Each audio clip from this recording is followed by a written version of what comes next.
franceinter.fr. Manuel Valls a perdu 6 points. Manuel Valls a perdu 6 points. Je sais, c'est complètement infantile, mais je m'en fous. L'air. Bonjour Daniel, c'est Yvan de Châteauroux. Déjà bravo pour les 2 émissions là sur le public de Diodo.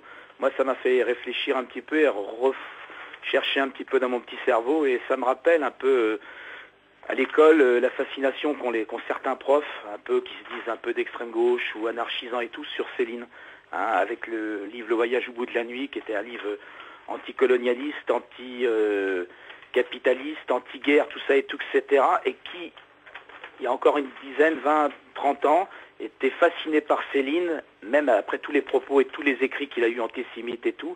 Et c'était des gens qui étaient, voilà, comme je t'ai déjà dit, de gauche, bien radicales, bien anarchisantes. Voilà, donc ça m'a fait penser à ça quand j'ai entendu le public de Dieudonné en fait soutenir l'antisémitisme en disant non, il est pas antisémite et tout, et le soutenir, quoi, continuer à aller jusqu'au bout en fait. Ça me fait penser aussi à ce que tu as dit par rapport à Montand, c'est à peu près la même chose. Je pense que là vous avez bien cerné le problème là. Bravo. Je voulais rajouter un autre truc, vous avez vu que dimanche il appelle quand même Dieudonné aller à la manif là, je sais pas, jour de colère ou je sais pas comment ça s'appelle, un truc comme ça. Donc qui est avec Printemps français, une partie des bonnets rouges, etc., etc. Donc il est bien dans le camp de l'extrême droite. Je ne sais pas s'il va aux manifs sur les sans-papiers. Je ne sais pas s'il a participé aux manifs, par exemple celle du 1er décembre contre la TVA, l'augmentation de la TVA. Je ne sais pas si... Voilà, je ne sais pas. Voilà, allez, salut. Bonjour, cette histoire Dieudonné est terrifiante. On entend des réactions qui font frémir partout, même de bons copains. Dieudonné ne fait pas que s'en prendre aux Juifs ou à la Shoah quand il dit qu'il ne sait pas ce qui s'est passé pendant la guerre parce qu'il n'y était pas, parce qu'il n'était pas né. Il nie non seulement la Shoah, mais il réduit le fascisme à un conflit entre les Juifs et Hitler. Il nie le fascisme. Il fut un temps où toute la gauche se serait révoltée devant cette négation du fascisme. Aujourd'hui, le débat se cantonne autour de la censure. Faut-il censurer ? Il faut rappeler que cette histoire qu'on attribue à un pasteur, en fait, je ne sais pas qui l'a dit, quand on s'en est pris aux juifs, je n'ai pas bougé, je ne suis pas juif. Quand on s'en est pris aux communistes, je n'ai pas bougé, je ne suis pas communiste. Quand on est venu me chercher, il n'y avait plus personne. Je suis effondrée par tout ce que j'entends autour de moi. Je vis en milieu rural, et dans ce milieu qui a connu la résistance du côté du Chambon-sur-Lignon, c'est effarant. Les gens étaient mobilisés en 40, autour du Chambon-sur-Lignon, et aujourd'hui, ils sont capables de défendre Dieudonné. Je ne comprends plus. Oui, allô, bonjour, je m'appelle Raphaël, j'ai 18 ans, j'habite à Périgueux. Donc voilà, j'appelle pour l'émission de Dieudonné. Voilà, moi je suis un fan de Dieudonné, j'écoute, je regarde tous ses spectacles. Et voilà, et je trouve qu'il y a un lynchage médiatique sur lui qui est absolument ignoble. Et il n'est pas antisémite, c'est mon intime conviction. Juste, il est antisioniste et c'est vrai que cette communauté-là est dure à toucher, en tout cas ici en France, puisque au Canada, donc au Québec, en Belgique, il est reconnu, les tribunaux ont dit qu'il n'était pas antisémite. Donc voilà, je voulais dire, il y a vraiment en France un problème. Donc moi-même, je ne suis pas raciste, je ne suis pas antisémite, je suis actuellement en fac d'histoire. Et donc voilà, je voulais passer ce message et je voulais le soutenir parce qu'il en a vraiment besoin. Donc voilà, merci et bonne journée à tous, au revoir. Oui, bonjour Daniel, bonjour les auditeurs de là-bas si j'y suis. J'avais une petite question à poser aux fans de Dieudonné. Comment vous positionnez-vous quand votre champion, Dieudonné, donc reçoit Serge Ayoub, dit Batskin, et lui serre la main en lui disant à la fin de son entretien je vois que nous avons les mêmes ennemis en commun et nous ne ferons pas l'erreur de nous combattre. Voilà, Batskin, Serge Ayoub, l'homme qui joue de la batte de baseball sur les antifascistes et les immigrés. Voilà, merci, au revoir. Voilà, merci, bonjour. Beaucoup de messages autour des 2 heures qu'on a consacrées à Dieudonné, au malaise Dieudonné. On pourrait continuer. Tant cette histoire vous passionne, vous interroge, vous divise. On reviendra sans doute sur ce thème-là, mais on va lever un peu le pied quand même. Puis on va aller faire un tour au pays où la pluie ne mouille que les cons. C'est-à-dire en Bretagne. Vive la Bretagne libre! Voilà notre devise du jour. Vous vous souvenez, au mois de novembre, on est breton, on est le peuple. Et on a vu bonnet rouge et drapeau breton surgir à la une contre les cotax, contre les charges, contre tous les maux qui assaillent la Bretagne, et donc contre Paris, et donc contre la France. À l'origine de ce mouvement, on trouve, en cherchant un peu derrière le bonnet, on trouve un collectif de patrons en lutte contre les contraintes administratives et fiscales et qui sont en lien avec l'Institut de Locarne. L'Institut de Locarne, c'est une sorte de Davos breton, laboratoire de réflexion et centre de formation des élites locales. Revoilà les élites. Réflexion sur l'Europe fédérale, réflexion sur le nationalisme breton. Là, je mets 2 points d'interrogation. Car, on va l'entendre, le problème de la Bretagne, c'est la France. Voilà, on va faire un tour chez ces patrons qui sont très organisés à travers cet institut et qui ont des idées bien précises sur la Bretagne, qui sont très écoutés par le pouvoir jacobin central, non pas de Washington mais de Paris, qui leur fait des concessions. On va voir comment se décident les choses dans une région, comment quelques-uns décident de la vie des autres, influencent tout cela, et avec quelles valeurs, quelles idées, et même quelle idéologie. C'est notre sujet du jour. Vive la Bretagne libre. Auparavant, encore quelques messages parmi ceux que vous avez laissés dans la boîte vocale de là-bas si j'y suis au 01 56 40 37 37.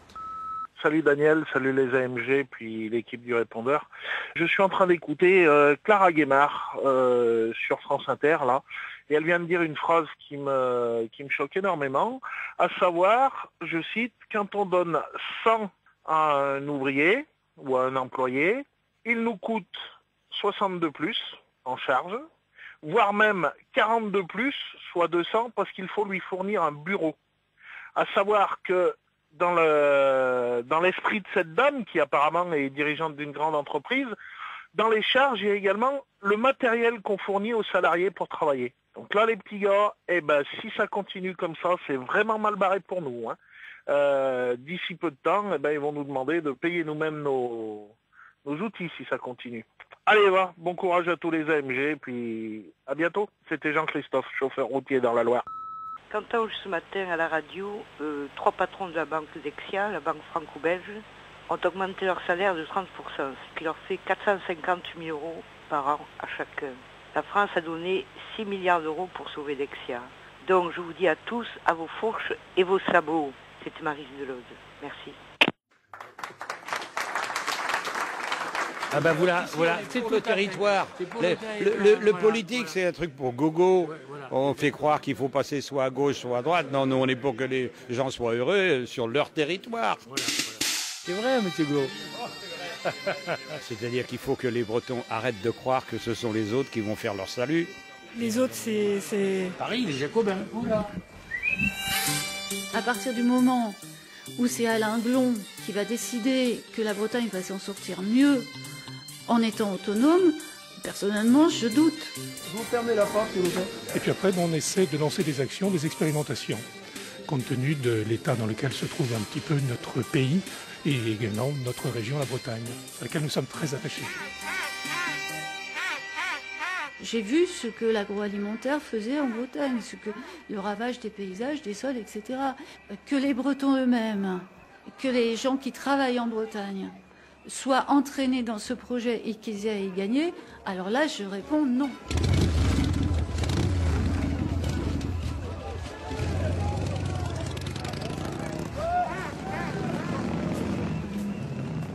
Salut, c'est Daniel Mermès, et là-bas si j'y suis avec Charlotte Perry. Vive la Bretagne libre.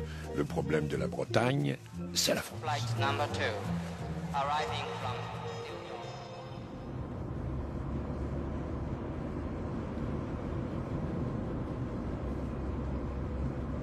l'Institut de Locarn.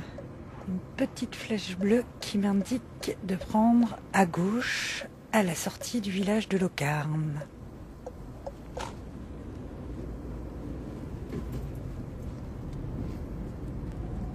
Alors là, j'ai traversé le petit village de Locarn, petit village de 500 habitants, à une vingtaine de kilomètres de carrés, en plein cœur du centre-Bretagne, dans le comté de Poher.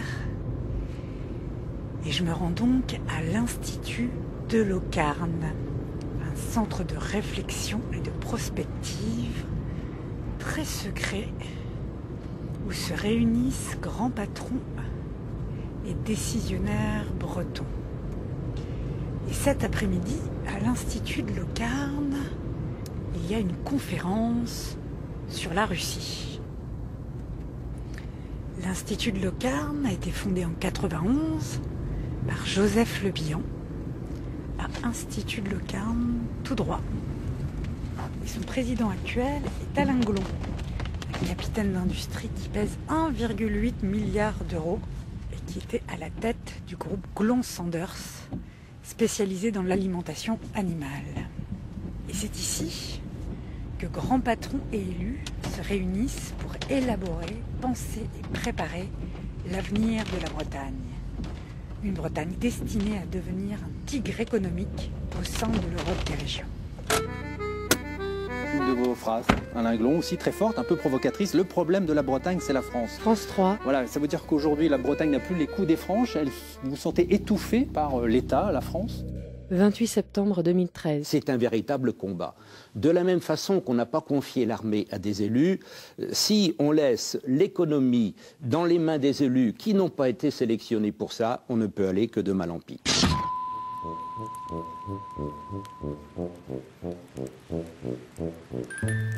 C'est un peu déroutant, hein, c'était un peu déroutant.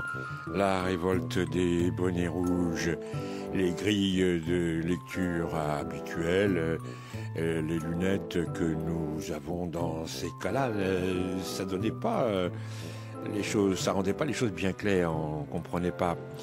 Je veux dire par là, lutte de classe, grève, salariés contre entrepreneurs, il y avait autre chose, Et cette autre chose-là, vous en avez déjà quelques échos. Cette autre chose-là, c'est un très vieux clivage, au moins vieux comme notre Révolution française, entre Girondins et Jacobins. C'est une vieille histoire et localement, c'est lié aussi à l'histoire de la Bretagne. Une longue histoire très, très passionnante et très contradictoire, qui est celle de l'aspiration à une certaine autonomie, le choix des peuples à liberté, le droit des peuples à disposer d'eux-mêmes. Et les Bretons, comme d'autres, sont sensibles à cela. Or, la République, l'histoire française, a voulu que la Bretagne fût dans la France et non point en Bretagne, chez elle. C'est une très vieille histoire qui a connu des impasses terribles, puisque le mouvement nationaliste breton s'est trouvé dans la collaboration avec l'occupant nazi à un moment, mais à d'autres moments, dans les années 60, 70, après les décolonisations, l'aspiration toujours à l'autonomie, à être chez soi, à vivre sa culture, sa langue, sa musique, etc., était une cause de gauche, une cause progressiste.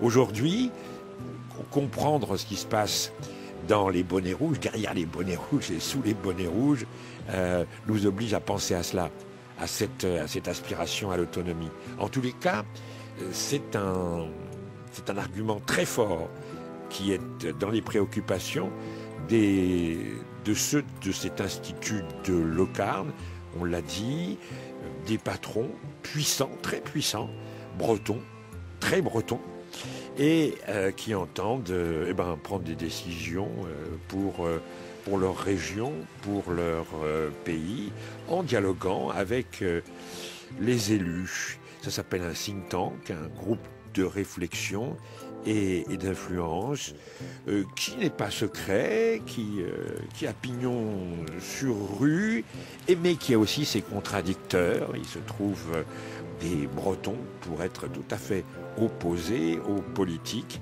et aux idées de ce groupe et de cet institut. C'est un sujet passionnant qui, évidemment, intéresse pas seulement la Bretagne, mais d'autres régions à l'intérieur d'une Europe en devenir. C'est jusqu'à 16h ou presque. C'est là-bas si j'y suis. Vive la Bretagne libre. Ciel secours, Jean-Floc Rampamini représente. Bienvenue en Bretagne. BZH, zone de houle. Aïe. United States of America. Allez viens, on se casse, direction Far West. T'inquiète, ouvre ta trappe, bouffe ton Paris-Brest. Là-bas, c'est chez moi, Finistère, Terre-Brest. Je vais te faire chauffer comme la braise. Mon parnage prend le TGV, je me casse d'ici. Cap sur la Bretagne et son alcoolémie. Cassozon, c'est mon pote, il résonne dans ta tête. J'entends le loup, le renard et la galette. La Bretagne, ça nous gagne. Le ghetto à la campagne. Ici, c'est Bogota, bienvenue où le soleil n'existe pas. La Bretagne, ça nous gagne. Le ghetto à la campagne. Ici, c'est Bogota, bienvenue où le soleil n'existe pas. Far West, West Coast. Représente les ZH, j'appelle tous les Bretons vers l'ouest.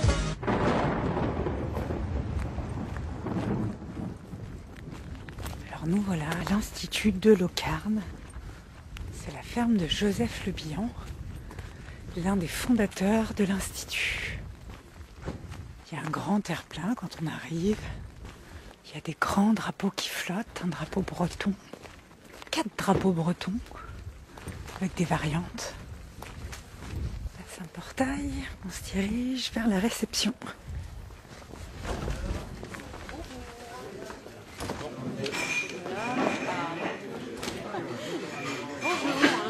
Je vais vous demander la petite signature ici.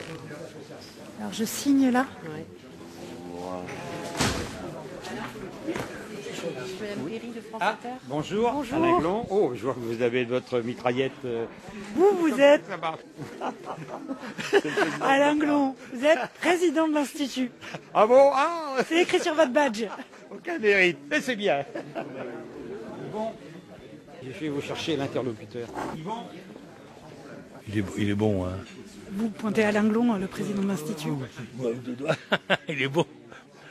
Alors, je ne sais pas si c'est vrai, vous allez me dire, j'ai lu ça dans la presse que vous aviez dit donc à l'Institut de Locarne, là où on est, vous pilotiez 2 choses, les bonnets rouges et un projet pour la Bretagne. Moi j'aimerais savoir ce que c'est que ce projet. Le futur va être différent du présent et on ne veut pas rater le futur. Le futur, il est aux choses innovantes, qu'on arrête de se mettre dans des corporatismes effrénés qui nous conduisent vers des conneries, des abus, des excès. C'est utiliser chacun tout entier et le territoire aussi. Or, l'organisation de la France empêche de valoriser les talents de chacun. C'est la pensée unique, etc. On dit, toi, tu es dans quelle case? Tu défiles avec des patrons? Qu'est-ce que c'est que ce truc? En gros, tu rentres pas dans les paradigmes français, et donc ça n'existe pas.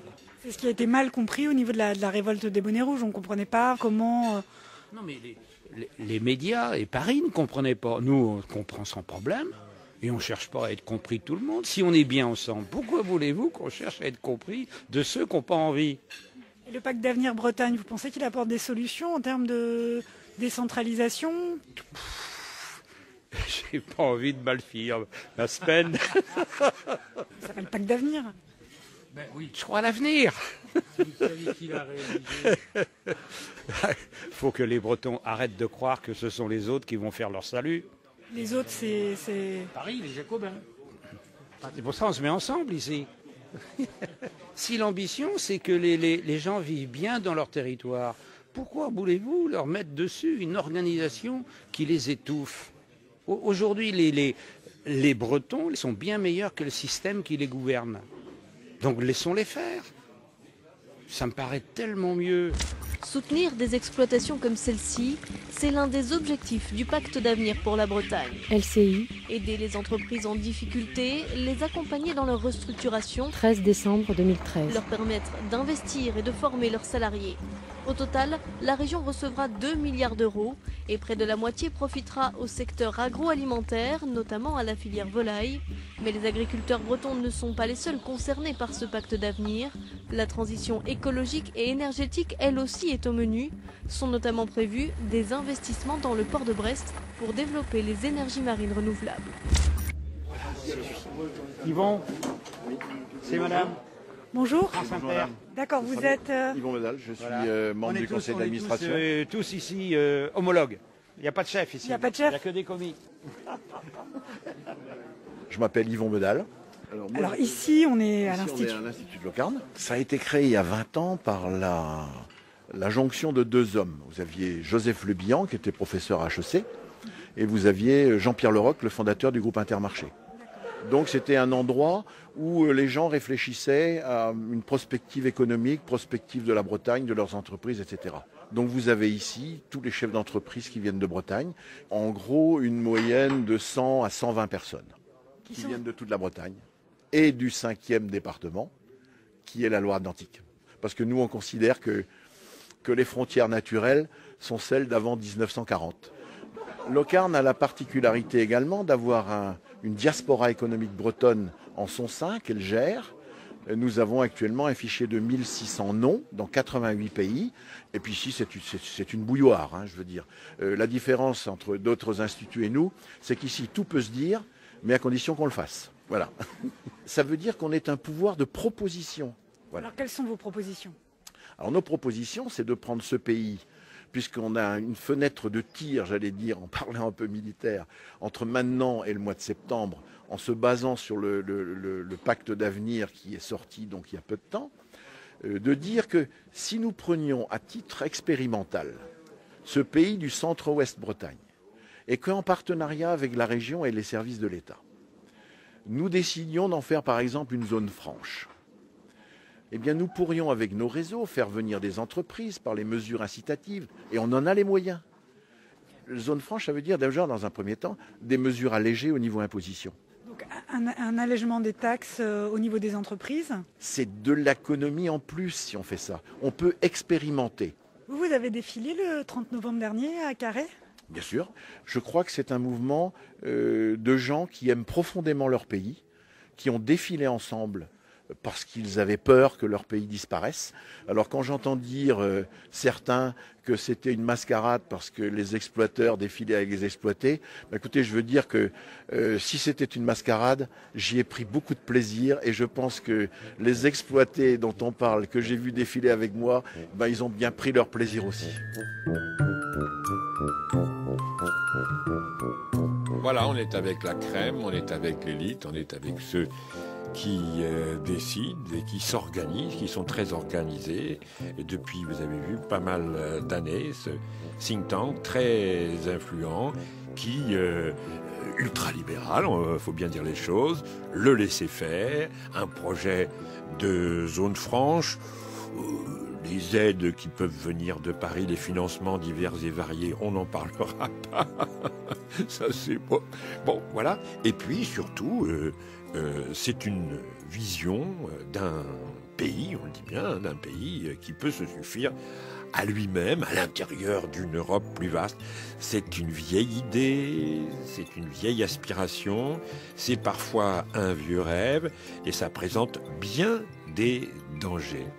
On rencontre d'autres voix, d'autres sons de cloche, d'autres échos.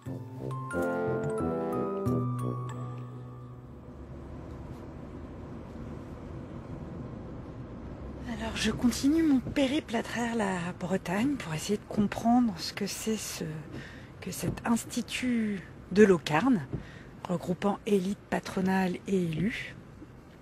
Et là je suis à Locmaria, juste à la sortie de Rostrenain, et j'ai rendez-vous avec Jean-Marc et Jean Cabaret, tous deux de la Confédération paysanne.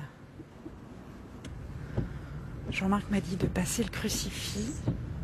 juste à côté d'une jolie petite chapelle et de prendre la petite route de campagne sur la droite. Aujourd'hui, il fait un temps épouvantable. Il pleut depuis ce matin.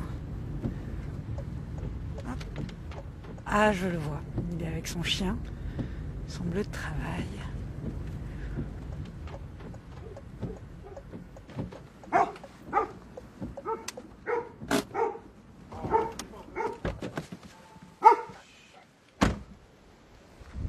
Bonjour. Bonjour.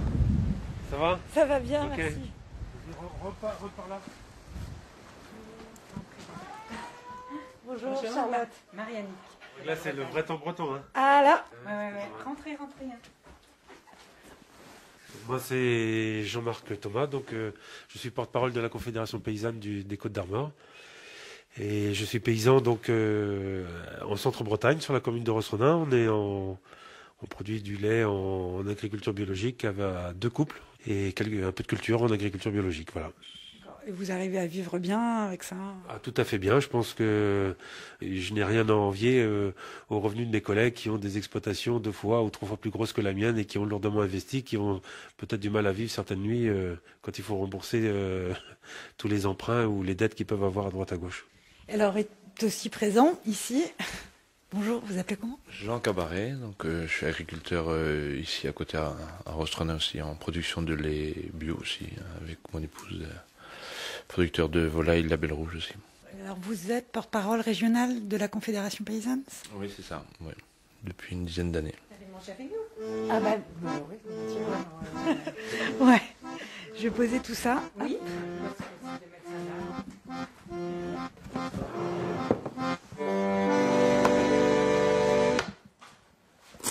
L'Institut de Locarn, on ne le fréquente pas déjà, premièrement. On en entend parler, c'est à 15 km de chez nous déjà. Bon, on sait que c'est des intérêts économiques, des grands patrons bretons qui se retrouvent là-bas pour échanger sur leur vision du monde. Hein. Ça se pratique à l'Institut de Locarn, ça se pratique dans d'autres lieux. Hein. Les francs-maçons sont des habitués du fait, et puis bon, ils se mettent en réseau pour défendre leurs intérêts, pourquoi pas. Nous, c'est clair que on s'inscrit en faux par rapport à cette vision du monde, parce que c'est une vision qui nous paraît libérale, pour défendre les intérêts d'une élite, alors que nous, on est pour la défense du plus grand nombre, pour la répartition des richesses, pour un territoire préservé. On veut vivre et travailler au pays, ça, sur le slogan, on peut être d'accord, hein, mais sur les objectifs et sur la manière d'y arriver, pas du tout, quoi. On est très méfiant des sectes. On est très méfiant quand la ramassie du patronat s'érige en cercle d'influence, en lobby qui se veut très puissant, mais c'est pas eux qui doivent définir eux seuls l'avenir d'une société. La démocratie passe pas par là. S'ils ont des choses à dire, qu'on le fasse sur la place publique, devant tout le monde. Et là, on peut débattre des orientations pour la société. Et sur l'Institut de Locarn, je voudrais quand même dire trois petites choses. Alain Glon, qui est le président actuel de l'Institut de Locarn, c'est quand même quelqu'un qui est bien connu dans le milieu de l'agroalimentaire breton. Hein. Donc il préconise, lui, le régionalisme économique. Si vous allez sur le site internet de l'Institut de Locarn et que vous relisez le thème de l'université d'été d'il y a 1 an ou 2, je ne sais plus, c'était quand même en tête, notre problème, c'est la France. À un moment donné, il va falloir aussi que les autorités de l'État tranchent un peu, quoi, et puis qu'on fasse le clair par rapport à des déclarations comme ça. C'est démagogique, quoi. C'est démagogique, mais ça sème le trouble. Ce qu'il faut reconnaître, là où j'en pleure un petit peu, c'est qu'aujourd'hui, on entraîne des gens, on entraîne des milliers de gens en manifestation avec des gens qui prônent des conneries pareilles, quoi. C'est sur le fond quand même de trop d'impôts, de trop de réglementation nationale. C'est-à-dire que c'est laissez-nous faire ce qu'on veut. Enfin, aucune société ne peut accepter ça. C'est-à-dire qu'il y a quand même des règles à respecter. Et eux, ils veulent s'affranchir de toutes ces règles-là. Et ils habillent ça avec ces couleurs nationalistes. C'est ça le populisme en fait. On prend les gens en otage pour leur faire dire ce qu'ils n'ont pas forcément envie de dire. Et puis la troisième chose importante, et nous on est concernés au premier chef, c'est faut surtout tuer le syndicalisme, qu'il soit syndicalisme salarié, qu'il soit syndicalisme agricole. Ça c'est une entrave au libéralisme, enfin, et puis à la liberté d'entreprendre. Donc surtout, faut surtout pas s'embarrasser avec ces gens-là. Et une fois qu'on a créé le chaos à ces niveaux-là, et c'est tout à fait la théorie de Glon, il faut s'ériger comme le grand protecteur, le grand sauveur de la Bretagne. C'est sauf qui peut, alors mettez la chaloupe à la mer, c'est à qui sautera dans la chaloupe. Et là, ils sont en train de sauter dans la chaloupe de Glon.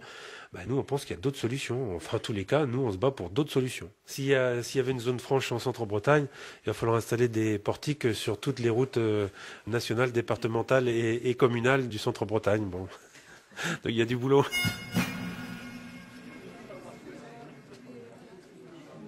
Qui vient pour la première fois? Bienvenue. Bienvenue. Il y en a qui ne sont pas venus depuis longtemps. Jean-Claude. Oh. Et le sénateur Bienvenue, le sénateur préféré. Tu vois que la Bretagne devient attractive, hein. Bien. Alors, je me présente pour ceux qui l'ignoreraient, Alain Glon, donc le président de l'Institut. Mais comme on dit souvent, ici, la hiérarchie est extrêmement plate. Nous sommes plutôt en avance, avant l'affaissement de la pyramide. Alors, la situation où nous sommes aujourd'hui, la Bretagne a un choc plus violent qu'ailleurs, parce que aujourd'hui, l'augmentation de la fiscalité met les entreprises en dessous de la ligne de flottaison. Et donc, le choc est violent et bien, nous impose pratiquement de choisir entre trahir nos valeurs. Trahir ses valeurs, c'est mettre du cheval dans les lasagnes, ou du cheval vacciné pour être dans l'air du temps, ou affronter ce qui nous fait le sort que nous subissons aujourd'hui. Et aujourd'hui, tout système qui relève de la pensée unique n'arrive plus à trouver les bonnes réponses. Quand on ne veut pas réformer, on laisse la situation en état, et donc on donne des primes à la cuve, on donne des primes à la casse, on donne des indemnités chômage, enfin des tas de choses. Tout ça conduit ici à un endettement fantastique des États pour que rien ne bouge. Et donc, pour équilibrer le schéma, on fait une courbe qui monte, qui est la courbe verte, qui est celle de la flexibilité. Alors, si je devais mettre quelques pratiques sur la théorie, je dirais que les bonnets rouges disent au pouvoir d'une certaine façon, mais attendez, on existe. Les poulets que nous faisons, ils sont encore achetés par le monde entier. Les consommateurs qui augmentent sont des consommateurs pour des poulets du type doux ou Tilly, puisque c'est de la protéine faite pour des gens qui ont un faible pouvoir d'achat. Et le poulet label, d'ailleurs, est beaucoup plus difficile à vendre, plutôt que de vendre du poulet doux. Donc il nous faut imaginer des solutions nouvelles. On y travaille. L'idée étant que si on travaille bien, on peut faire de la Bretagne une région plus attractive que les autres. On est là dans ce tourbillon et pour la sortie, ça ne vous surprendra pas, en mai 2032. Alors pour ceux qui ne le savent pas, 2032, c'est 500 ans après 1532.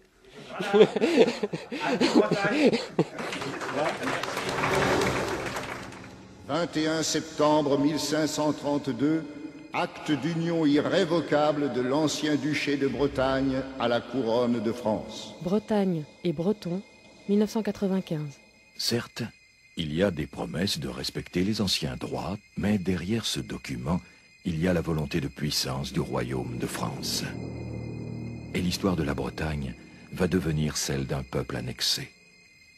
Et l'on va tenter de lui voler son âme, de tuer sa langue et de réécrire son histoire. 7 siècles d'histoire bretonne s'achèvent et le ciel est bien sombre.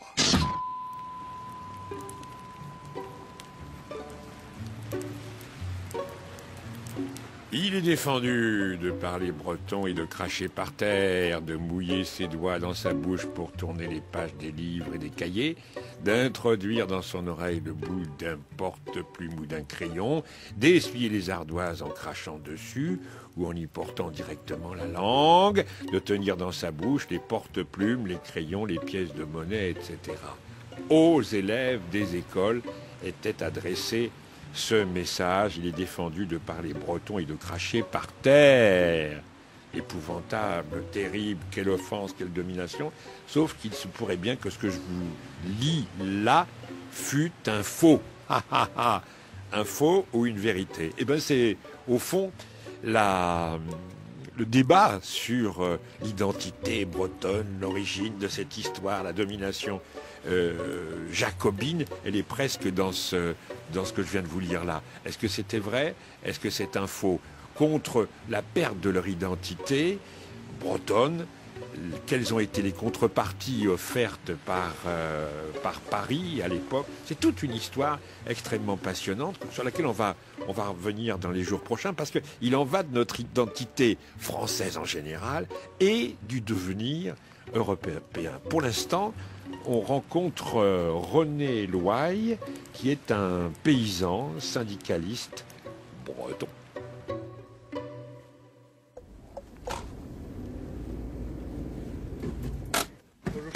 Bonjour. Alors ici c'est un peu le bazar. C'est le bazar de la ferme. Ici on est dans votre ferme? C'est une ferme de 40 hectares. Il y a donc 3 poulaillers labels et on a 150 brebis viande. Et on essaie surtout de produire des biens alimentaires et des biens alimentaires de qualité pour le marché intérieur. On ne vous a sans doute jamais dit que la France, en 2013, importe 44% de ses poulets. 44% de ses poulets, ça veut dire qu'on produit des poulets que personne ici ne veut consommer. On les envoie le plus loin possible et on importe des produits de qualité supérieure. Et il faut quand même rappeler que de 2000 à 2012, on a éliminé 33% des agriculteurs en Bretagne, contre 26% en France. Et alors qu'en Bretagne, sur 6,5% du territoire français, on produit 57% des porcs, on produit presque 30% du lait, 44% des œufs. Et quand on voit que ceux qui pensent, qui décident aujourd'hui, ce sont les firmes agroalimentaires, il n'y en a pas 50 autour de Glon. Il faut le dire. Alain Glon, donc, qui est aujourd'hui président de l'Institut de Locarn et qui était le fondateur de Glon Sanders, donc de la nourriture animale.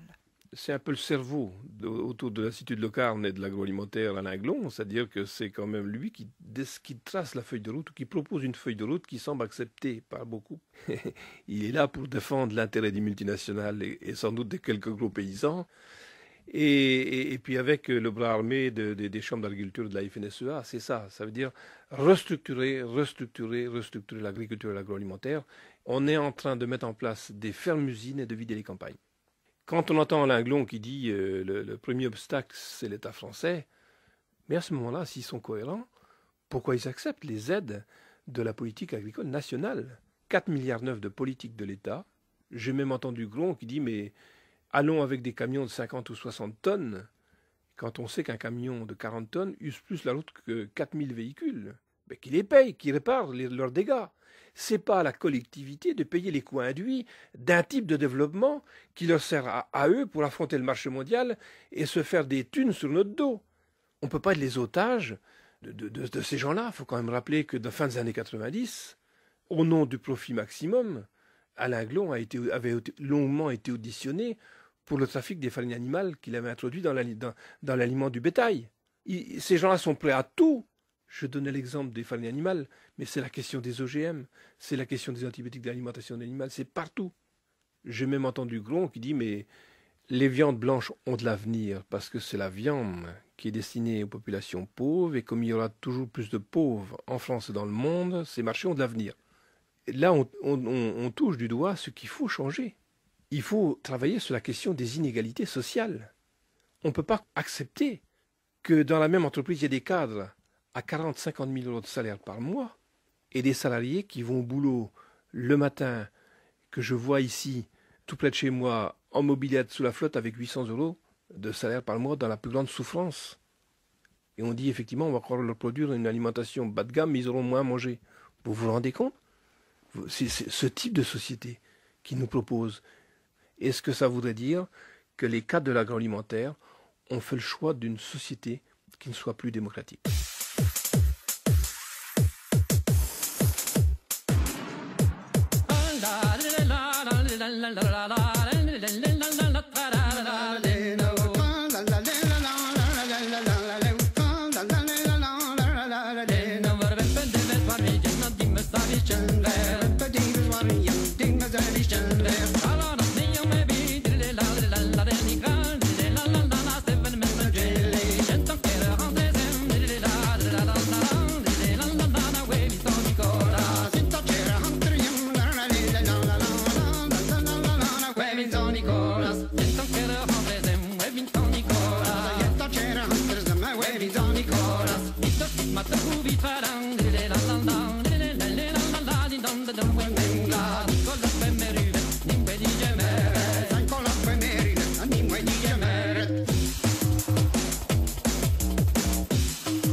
Bonjour.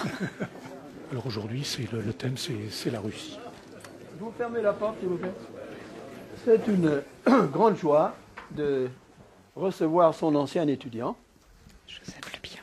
Dernière promotion que j'ai animée à l'Institut supérieur des affaires à Jouy-en-Josas, donc à HEC. Il en était. Et je lui avais annoncé la création prochaine de l'Institut de Locarno. Il m'a dit, bien sûr, je viendrai apporter ma pierre. Et le voilà. C'est le retour donc, ici. Nous avons eu le plaisir aussi d'accueillir l'ancien porte-parole du KGB, parlant le français parfaitement. Parfaitement. D'ailleurs, il m'a dit quel accent dois-je prendre. Il avait été patron clandestin du KGB en France. Il était porte-parole de Khrouchtchev et c'était passionnant. Nous avons eu aussi la visite des hommes de Gazprom, désireux de coopérer avec nous. Toi, tu es donc le clou. Celui qui a vécu en Russie, tu es dans la banque privée, tu as accès aux dirigeants russes, y compris le Premier ministre et le président de la République fédérative de Russie. Bien sûr, on ne te demande pas de nous dire tout ce que tu ressens et tout ce que tu sais, mais tu nous dis l'essentiel. L'essentiel que nous devons connaître aujourd'hui, surtout après le super looping de l'Union européenne en Ukraine. L'Ukraine, comme dit Poutine, n'existe pas. Ce n'est pas un pays, et a fortiori, ce n'est pas un État. Je pense que l'entrée de 25 millions de clochards de l'ouest de la Pologne en Europe n'aurait rien arrangé. Donc là, je crois qu'il est bon aussi qu'on soit un peu désintoxiqué. Rebondir sur votre introduction. Merci beaucoup. Merci beaucoup, Jo. Alors, la réémergence de la Russie. Poutine, particulièrement décrié en Occident, a récupéré un pays qui était complètement délabré, avec une saignée de la population qui était épouvantable.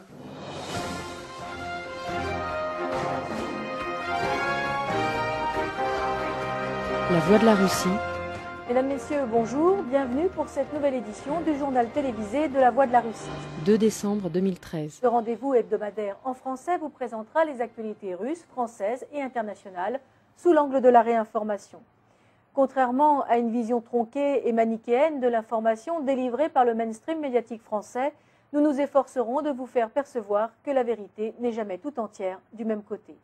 Réunis à Carhaix en Centre-Bretagne pour leur seconde manifestation, le mouvement de contestation des bonnets rouges a visiblement réussi son pari, réunir plus de monde qu'à Quimper le 2 novembre dernier, et cela malgré les tentatives de division des centrales syndicales, de représentants politiques ou les commentaires d'experts médiatiques. En effet, l'ordre social établi et stérilisant la France depuis des dizaines d'années est mis à mal par un mouvement populaire et enraciné qui met en évidence le manque total de légitimité de ces centrales syndicales non représentatives, politisées et simples relais de transmission des mots d'ordre parisiens. De même, ce mouvement des bonnets rouges agace et inquiète les formations politiques car elles n'arrivent pas à le récupérer et ne parviennent pas à saisir cette âme bretonne qui transgresse toutes les lignes de fracture que sont les divisions politiques droite-gauche, salariés-patrons, fonctionnaires, commerçants, actifs, retraités. Bref, tout ce qui permet d'ordinaire au pouvoir en place de se maintenir en jouant sur des divisions stériles du pays réel afin de maintenir en place un pouvoir légal incompétent, contestable et contesté. Alors là, je suis arrivée à Rostrenain. Et là, je me rends chez Françoise Morvan. Elle est essayiste et elle a publié Le Monde comme si, qui est un essai sur les dérives du mouvement identitaire breton. Bonjour. J'ai assisté à l'Institut de Locarn. Il donnait une conférence sur la Russie. Je crois que ça s'intitulait la Russie réémergente. Oui, il y a deux choses. D'une part, les relations de la Russie de Poutine avec la Bretagne de manière à l'opposer à la France. Donc le parallèle est à faire entre l'Europe qui soutient l'Ukraine, donc la Russie soutient la Bretagne, en supposant que la Bretagne veut être autonome. Mais à Locarn, oui. Ça fait quand même pas la Bretagne entière. N'empêche que le projet, il est là. Il se développe bien à partir de l'Institut de Locarn, avec des réseaux d'influence de la Russie de Poutine. Des réseaux se développent et sont développés par les services de propagande. Il n'y a pas besoin d'aller chercher très loin, mais la manifestation à Carré, elle avait quand même attiré de la part de la Voix de la Russie 5 équipes. La Russie poutinienne, les services officiels de la Russie, pour montrer à quel point le mouvement des bonnets rouges est un mouvement qui se développe malgré la France, contre la France, avec présentation de l'émancipation de la Bretagne de la France jacobine comme une nécessité. Nous, on a su réorganiser une fédération de Russie. La France jacobine empêche les Bretons de reprendre leur liberté. Donc les relations de la Russie avec le lobby patronal breton, elles vont de soi. Et les bonnets rouges, c'était pain béni pour Poutine. Il ne pouvait pas espérer mieux, surtout dans de telles circonstances et au moment où il y a ces luttes en Ukraine. La Bretagne s'en sortirait pas mieux en étant autonome? Ça dépend de ce qu'on appelle la Bretagne. À partir du moment où c'est Alain Glon qui va décider que la Bretagne va s'en sortir mieux en étant autonome, personnellement, je doute. J'ai vu ce que l'agroalimentaire faisait en Bretagne, le ravage des paysages, des sols, etc. Quand il s'agit du projet de Locarn, tel qu'il vient d'emporter une grande bataille sur l'écotaxe, je considère que les patrons qui ont ce projet-là s'en sortiront certainement mieux. Ils arriveront certainement mieux à commercer avec la Chine, ce qu'ils sont en train de faire, et à entrer en relation avec la Russie de Poutine. Ça ne fait pas l'ombre d'un doute. Que les Bretons eux-mêmes, que les gens qui travaillent en Bretagne soient entraînés dans ce projet et qu'ils aient à y gagner, alors là, je réponds non.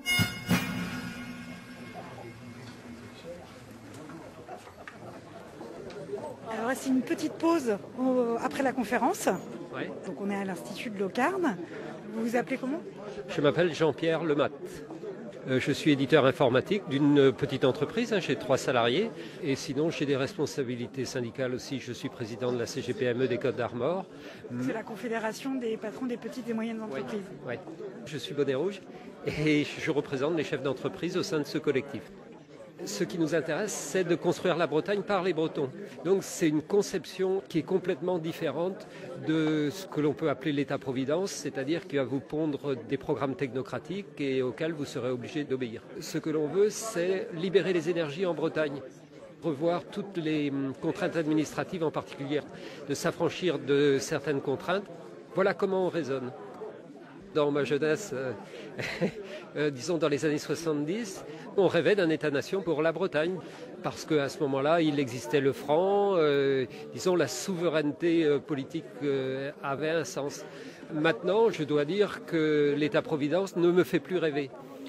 Alors maintenant, vous rêvez de quoi? Alors maintenant, je rêve toujours de la Bretagne et de construire un futur pour la Bretagne. Et un futur qui serait à quelle image, puisque ce serait plus celui d'un État-nation breton? En effet, ce n'est plus un État-nation breton auquel je rêve, puisque je pense que ce n'est pas l'avenir de la nouvelle Europe. Mais il y a un slogan qui se promène beaucoup en Bretagne, c'est une Bretagne belle, prospère, solidaire et ouverte sur le monde. C'est mon horizon. L'idéal, c'est que la Bretagne devienne un laboratoire, une terre d'expérimentation. La conférence va reprendre. Pourquoi une conférence sur la Russie, vous savez? Pourquoi pas? Ouais. C'est-à-dire qu'il y a des conférences surtout à Locarno. D'où tu viens? Radio France. Radio? Radio France. C'est Radio France Bleu ou Radio France? Radio France. Donc Radio France Jacobine? Oh Radio France Jacobine. Oh mon Dieu. Mon Dieu. Vive la Bretagne libre, un reportage de Charlotte Perry, la suite demain. Merci à Françoise Morvan, René Loaille, Jean-Marc Thomas, Jean Cabaret. À lire Le Monde comme si, nationalisme et dérive identitaire en Bretagne, de Françoise Morvan, chez Actes Sud. Vous retrouverez toutes les informations sur le site de France Inter à la rubrique émission là-bas si j'y suis. Vous pouvez réécouter cette émission sur là-bas.org également, la-bas.org. Et puis, il y a la page Facebook de là-bas si j'y suis qui vous attend. À la technique aujourd'hui, Bertrand Durand et Martin Guénard. L'émission a été réalisée par Jérôme Chélius et Franck Adhérer, préparée avec Jonathan Duhong et Stéphanie Fromentin. Attend vos messages sur le répondeur de là-bas si j'y suis au 01 56 40 37 37. 01 56 40 37 37. On se retrouve demain à 15h pour là-bas si j'y suis, la suite du pays où seule la pluie mouille les cons. Et je vous laisse pour l'instant avec Hervé Pochon et son temps de pochon.